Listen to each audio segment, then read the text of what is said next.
고금소총과 야담. 하늘로 승천한 오기. 옛날에 번데머리라 불리우는 한지주 집에서는 오기라 하는 나의 어린 하녀가 있었습니다. 본식 그의 어머니의 아버지도 번데머리 지주집에서 심한 고역의 머슴살이를 하였답니다. 굳은 날 마른 날 1년 내내 벌고 벌었으나 번데머리 지주놈에게 뜻 기우고 할 키우다 보니 해마다 섣달 금음날에 청산하고 보면 남는 것이란 자라나는 빚더미뿐이었습니다. 그의 아버지는 그 빚더미에 깔려 시달리다 못해 그만 시들고 병들어 끝내 약 한 첩도 못 써보고 동지 섣달 찬냉돌방에서 원한 많은 세상을 떴고 이듬해엔 또 어머니가 나의 어린 외딸 오기를 남기고 눈도 못 감은 채 세상을 떠났습니다. 이 소녀는 부모님의 빚더미를 혼자 떠안고 지주집 머슴으로 들어간 하녀였습니다. 나의 어린 소녀는 지주 마누라의 벼락 같은 불호령 밑에서 벌벌 떨면서 그 나이에 맞지 않는 고된 노역살이를 하지 않으면 안 되었답니다. 워낙 지주 마누라는 그의 별명 그대로 어찌나 감대사납게 떠들어댔던지 마른 소나기라 불리우는데 이 소나기가 울기만 하면 소낙비가 아니라 이 집 하녀들의 눈물이 비오듯 쏟아진다는 것입니다. 이 눈물 속에는 소녀 오기의 눈물도 그 얼마나 흐르고 흘렀는지 모릅니다.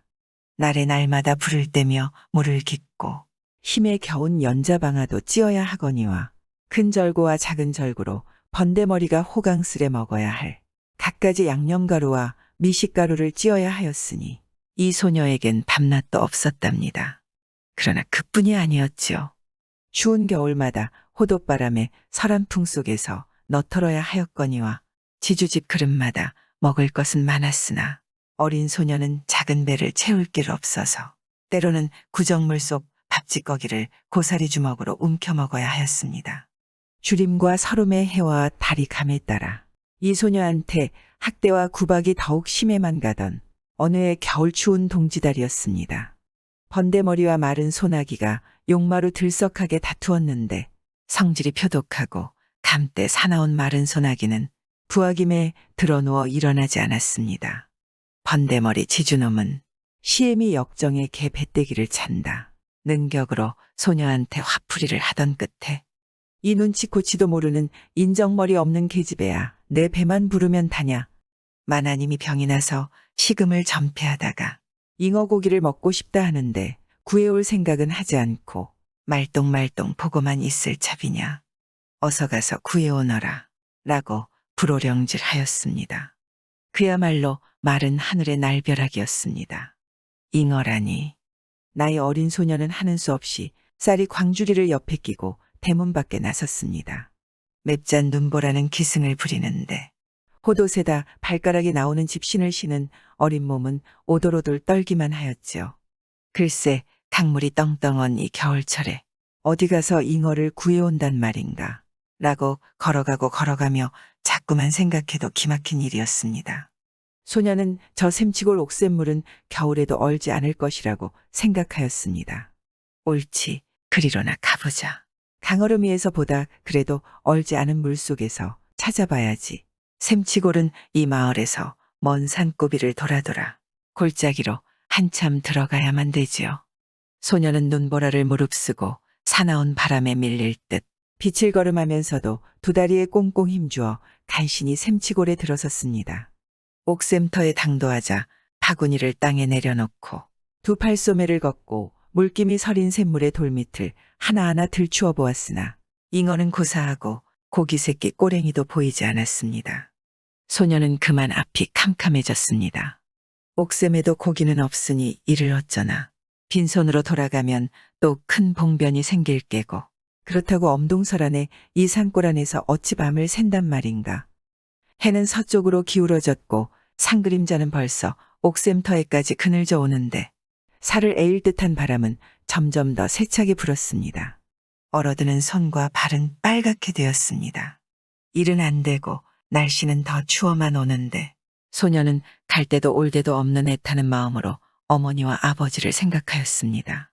엄마 아버지가 계셨으면. 이런 생각을 하니 금시 돌아가신 부모가 그리워지면서 눈물이 쭉 쏟아졌습니다. 소녀는 더는 참을 수 없어서 그만 엄마 하고 목 놓아 울기 시작하였습니다. 울수록 더욱 서러워서 애통하게 우는 그 울음소리는 사람 하나 없는 산골 안에서 애처롭게 메아리칠 뿐이었습니다. 소녀는 내가 이러다가 여기서 얼어 죽고 마는가 보다 생각하면서 그래도 요행을 바라는 마음에 잉어가 옥샘에서 뛰어나왔으면 하고 옥샘을 다시 들여다보았습니다. 참 신기한 일도 있는 것입니다. 김이 일던 옥샘물이 부글부글 끓어번지는 듯하더니 기둥 같은 김줄기가 콱 올리솟으면서 칠색의 무지개가 하늘 위로 쭉 뻗어져 오르며 무지개 다리가 놓여지는 것이었습니다. 그러자 그 위에서 한 소년이 피리를 불면서 유유히 내려오더니 어느새 이 광경을 황홀하게 바라보고 있는 소녀 앞에 와섰습니다. 예, 너는 무슨 일로 여기서 혼자 울고 있니? 소녀는 다정스러운 목소리로 물었습니다. 소녀는 눈물을 닦으면서 자기 집 신세며 자기의 처지를 다 말하고 나서 우리 주인 마나님이 병으로 앓는데 나더러 잉어를 구해오라고 했지. 이 옥샘물에나 있을까 해서 찾아왔더니 없구나. 이대로 돌아가면 매만 맞게 되니깐 라고 걱정스럽게 말했습니다. 예, 그까짓 걱정 마라. 내가 구해줄게 라고 말하더니 소녀는 손에 쥐었던 옥퉁소를 옥샘무리에 대고 휘저으면서 노래조로 중얼거렸습니다. 잉어야 나오너라. 어서들 나오너라. 그러자 금세 옥샘물에서 큰 잉어들이 팔딱거리고 있지 않겠나요? 소녀는 정말 꿈 같기도 하였습니다.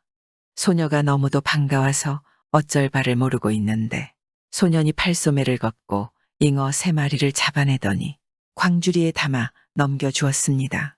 어서 가지고 가거라. 다음에 또 곤란한 일이 있으면 이 옥샘터에 와서 소야 소야 옥퉁소야 라고 부른 다음 내 이름을 말해라. 그리고는 소녀의 얼굴을 돌아보며 물었습니다. 그래 내 이름은 뭐라니? 내 이름은 옥이야. 하고 소녀는 대답하였습니다. 소녀는 안심 안 된 듯 예, 옥아 하고 불러놓고 소야 소야 옥퉁소야 옥이 왔다. 이렇게 잊지 말고 잘 기억해둬라 라고 말하였습니다. 응, 알만해 하고 대답한 소녀가 잉어 광주리를 들려고 하는데 옥아 잠깐만 하고 소녀는 또 품에서 조약돌만큼한 조롱박 3개를 꺼내주었습니다. 옥아 너의 딱한 사정은 알만하다. 이 조롱박의 흰 약물은 죽은 사람 살이 살아나는 거고 붉은 약물은 피가 돌아서는 거고 푸른 약물은 숨이 돌아서는 약물이란다. 잘 품고 다니다가 쓸 일이 생기면 그리 알고 꼭 써야 한다. 소녀는 두근거리는 마음을 진정하면서 응, 알만해 라고 대답하였지요. 됐다, 춥겠구나. 어서 돌아가거라. 소녀는 무지개를 타고 승천하는데 그가 부는 옥퉁소 소리가 차츰 멀어져 가더니 다시 쳐다봤을 때는 소년도 무지개도 다 사라지고 말았습니다. 꿈속에서 깨어난 듯 그제야 자기를 생각하게 된 소녀는 돌아가서 매를 맞지 않게 된 것이 너무도 기뻐서 추운 생각도 잊어버리고 정신없는 걸음으로 뛰어가서 주인 앞에 잉어를 척 내놨습니다. 지주와 마누라는 뜻밖에도 펄펄 뛰는 잉어를 보더니 기뻐 어쩔 바를 몰라 하면서도 또 이상한 생각이 들었던지 어디서 잡았느냐고 따지는 것이었습니다. 소년은 옥샘물에서 잡았다고 말하였습니다.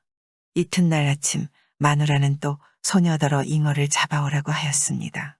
소녀는 하는 수 없이 바구니를 끼고 집을 나와 곧장 옥샘터를 향해 뒤도 안 돌아보고 부지런히 걸었습니다. 옥샘터에 도착한 소녀는 어제 그 소년이 일러준 대로 말하였습니다. 소야 소야 옥퉁소야 옥이 왔다. 소녀가 중얼거리자 옥샘물터에서 어제처럼 칠색 무지개가 하늘로 올리뻗는데 소년이 무지개를 타고 여전히 퉁소를 불면서 내려왔습니다. 소녀의 앞에 와 선 소녀는 두 손 펼쳐 소녀의 언손을 잡아주면서 얼마나 춥겠니 호돛바람으로 이런 추운 날씨에 라고 하더니 어떻게 된 일이냐 고 묻는 것이었습니다. 주인이 또 잉어를 잡아오래서 하고 소녀는 소침해지며 대답하였습니다. 소녀는 또 어제 하던 그대로 옥퉁소를 들고 옥샘터에 대고 휘저으면서 노래조로 중얼거렸습니다. 잉어야 나오너라. 어서들 나오너라. 잠잠하던 옥샘터에서 잉어들이 펄떡펄떡 뛰었습니다. 어느새 소녀는 잉어 3마리를 붙잡더니 광주리에 담아주는 것이었습니다. 소녀의 뒤를 살금살금 밟고 와서 옥샘터 앞 바위 뒤에서 이런 광경을 가만히 훔쳐보던 지주마누라는 놀랍기도 하고 신기하기도 하여 한참 동안 멍청해졌습니다.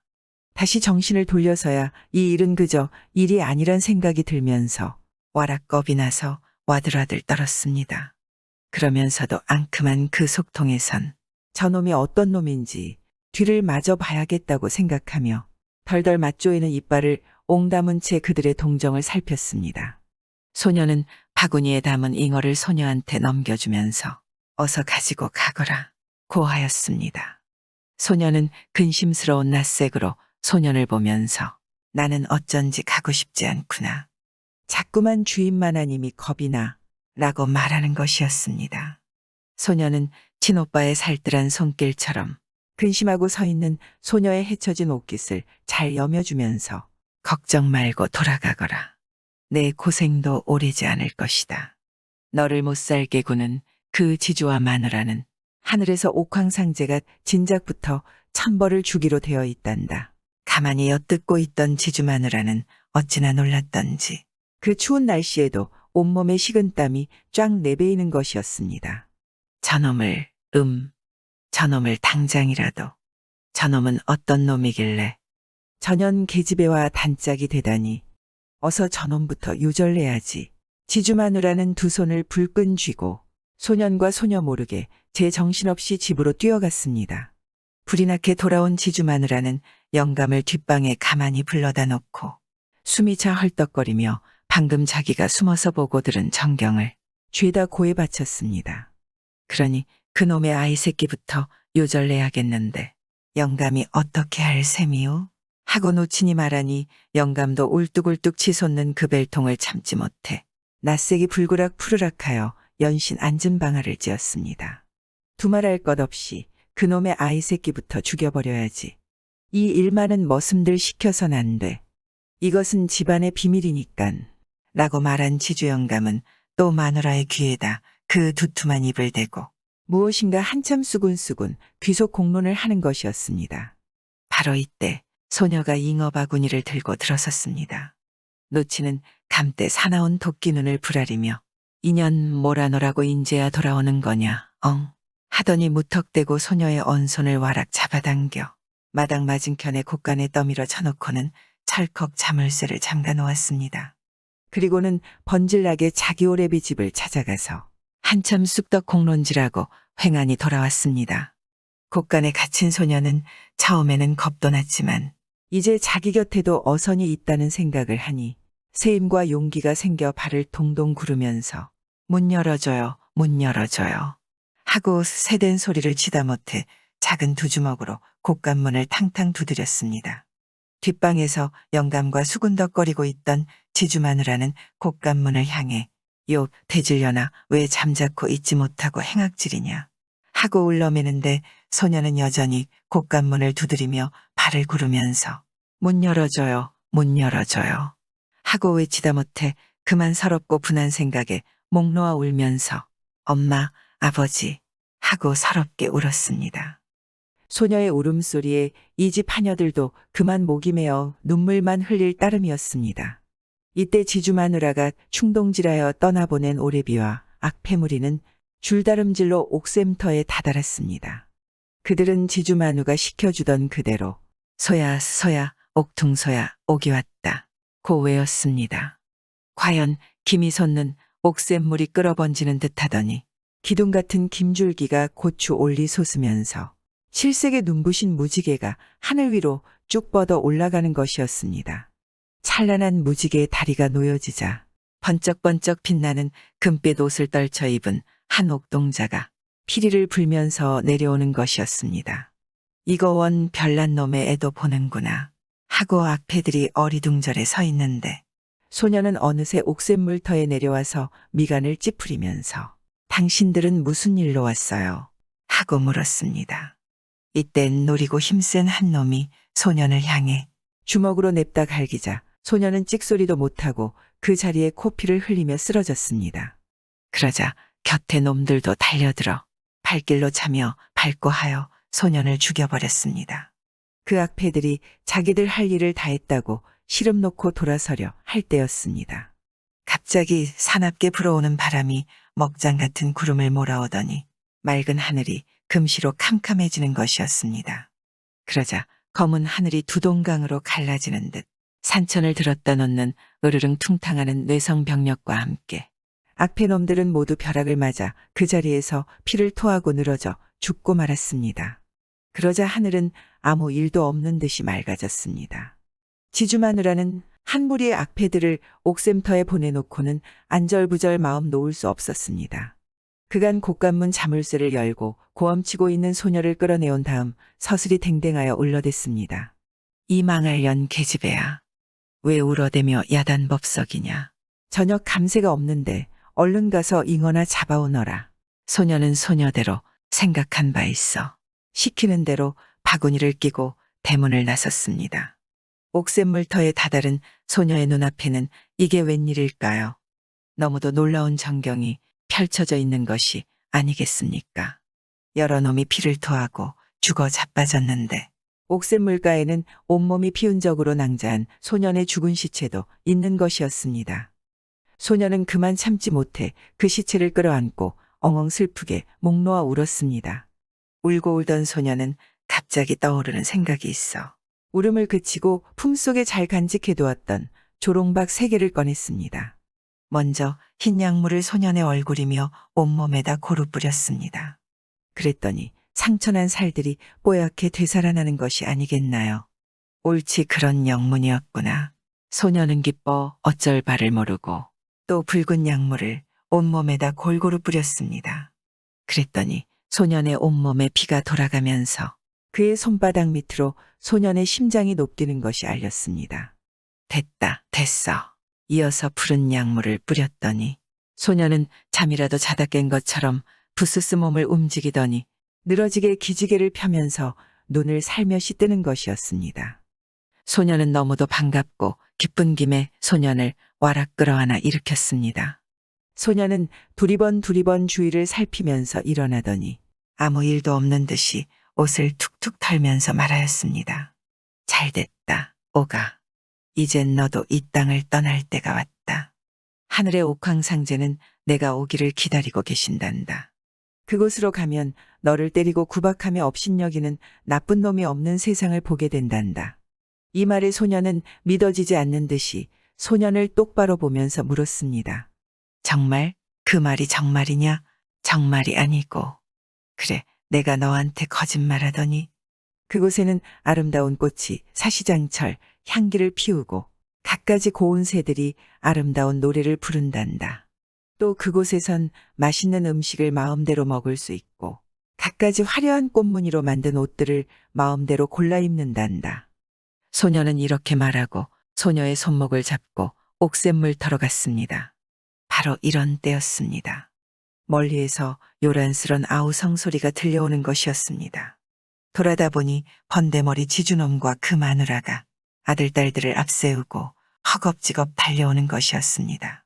그것을 보자 소녀는 얼굴이 삽시에 파랗게 질려나며 소년의 팔목에 매달리는 것이었습니다. 소녀는 웃으면서 말했습니다.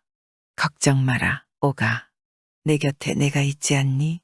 그들이 다 그쳐 옥샘물터 가까이에 이르자 김이 있는 옥샘물터에서 물이 끓어번지듯 하더니 기둥 같은 김줄기가 확 솟으면서 칠색 무지개 발이 하늘 공중에 올리뻗으며 눈부신 황홀한 무지개 다리가 놓여지는 것이었습니다.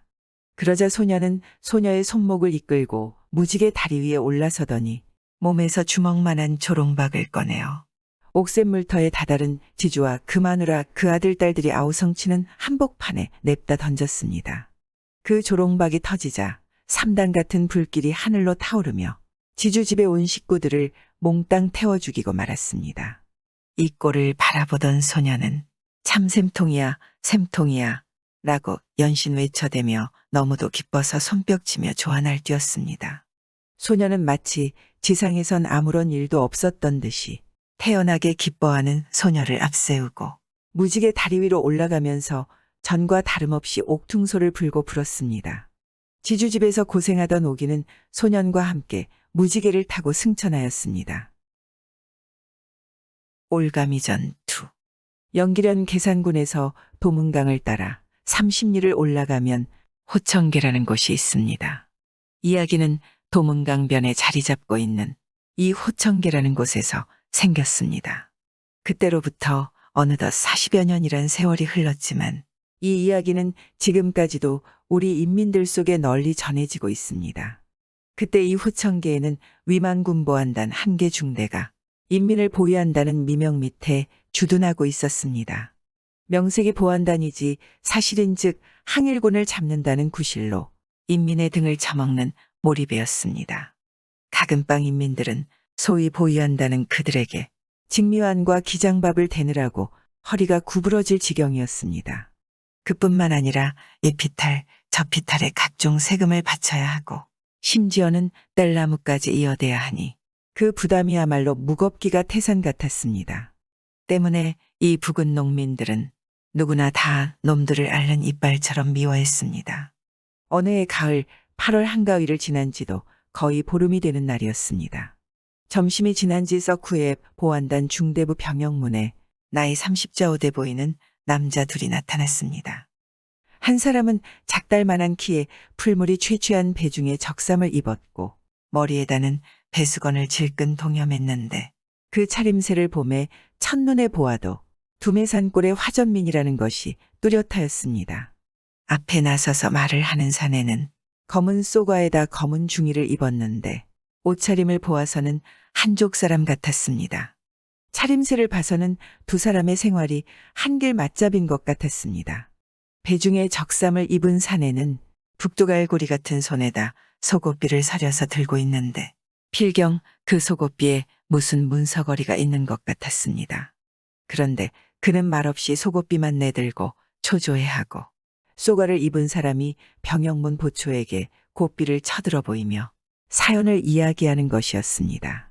들어가라는 허락을 받은 것 같았습니다. 병영 안으로 들어선 그들은 촌닭 관청에 잡아다 놓은 것 같더니 어리둥절해했습니다. 그들 두 사람은 어느 병실을 찾는지 들어서자 첫 병실을 들여다보면서 장관 나리가 여기 계십니까? 라고 물었습니다. 아니다. 저쪽이야.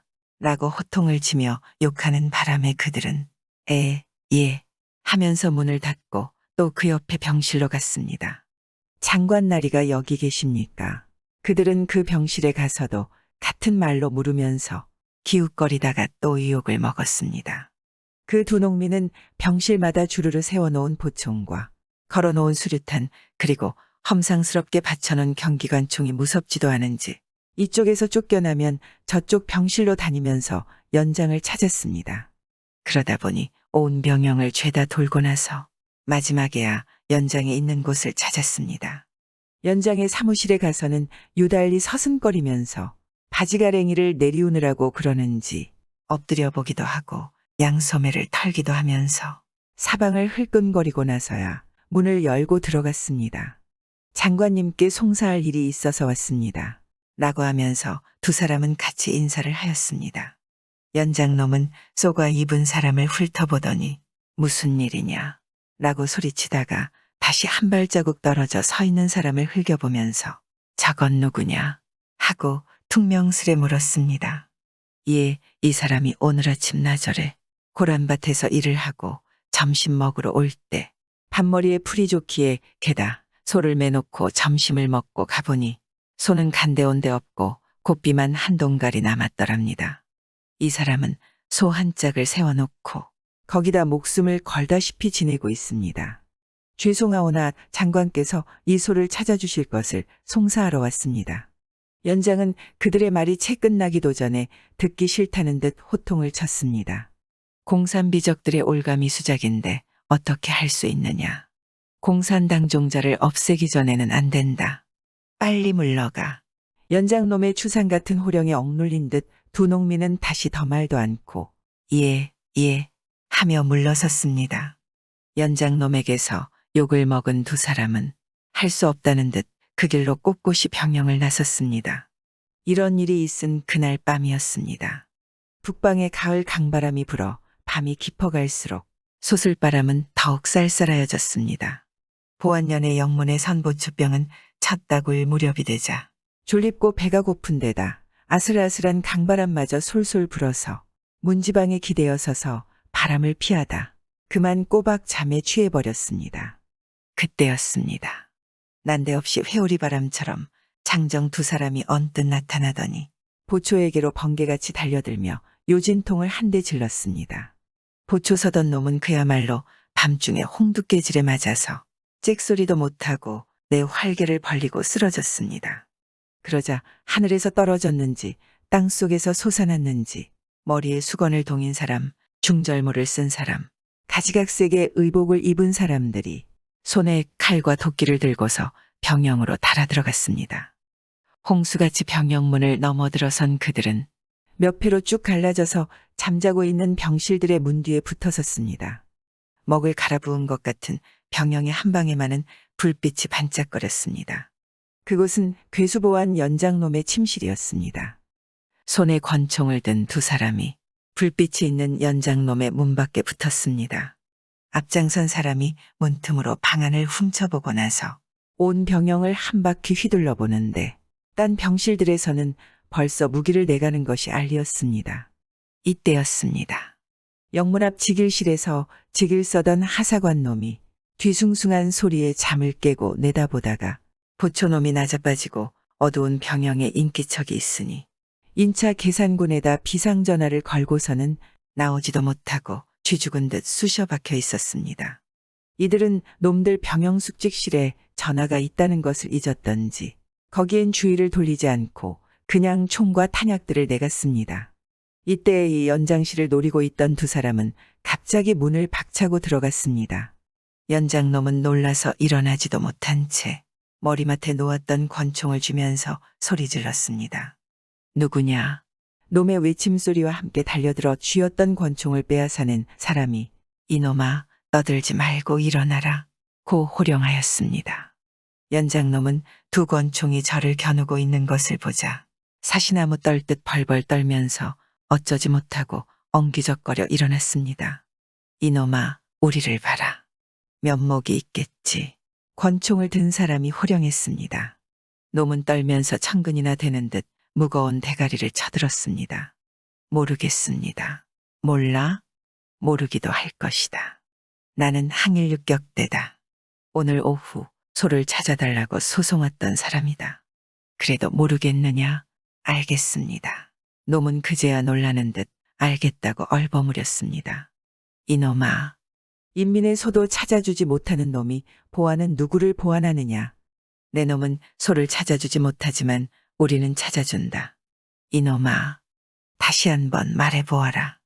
공산당 종자를 없애버린다 했지. 옳다. 종자를 없애버릴 때가 왔다. 공산당이 너 같은 종자를 없애버릴 날이 왔으니 빨리 나서라. 항일유격대원은 놈을 묶어가지고 병영 문턱을 나섰습니다. 그 뒤에는 놈들의 졸개들이 탄약과 군수품, 군량 등을 짊어지고 따라섰습니다. 육격대들이 동굴을 채 벗어나기도 전이었습니다. 계산군에서 일본 놈의 기병대가 질풍을 일구며 쓸어왔습니다. 놈들은 빈 병영을 휩쓸다가 쥐죽은 듯 쑤셔박혔던 지기라 사관 놈의 말을 듣고 약이 올라 육격대를 추격하였습니다. 이 후청계 위쪽에는 북쪽 산속에서 흘러나오는 자그마한 개울이 있는데 이 개울을 사이에 두고 놈들은 육격대를 따라잡고 불질하기 시작했습니다. 어두운 밤 후청계 위쪽에서는 한참 동안 불빛이 줄달았고 총소리는 콩복듯 하였습니다. 총소리에 잠을 이루지 못한 그곳 농민들은 날이 새자 총소리 나던 곳으로 달려가 보았습니다. 물이 찰랑찰랑 꼬란 개울가에는 일본 놈들이 걸체에다 뻣뻣한 송장을 주워 담느라고 낑낑거릴 뿐 항일유격대는 하늘로 날았는지 수정궁으로 들어갔는지 발자취마저 보이지 않았습니다. 그 정황을 목격한 농민들은 그러면 그렇지. 우리 육격대장은 축지법을 쓴다는데 일본 놈들이 말이 아니라 자동차를 타고 따라간들 따라잡을 수 있겠는가. 육격대는 여기서 축지법을 썼소. 여기까지 발자국이 있고는 감쪽같이 없어졌구만 하면서 찬탄을 금치 못하였습니다. 며칠 후였습니다. 그곳 농민들은 고란의 밭으로 일하러 갔다가 그 개울가로부터 많은 발자국이 산으로 넘어간 것을 발견하였습니다. 그것을 본 농민들은 이것을 보. 그날 육격대는 호청계에서 축지해서 오리나 넘는 이곳까지 한 발에 왔단 말이요. 라고 자랑을 금치 못하였습니다. 구독과 좋아요, 알람 설정 부탁드리옵니다.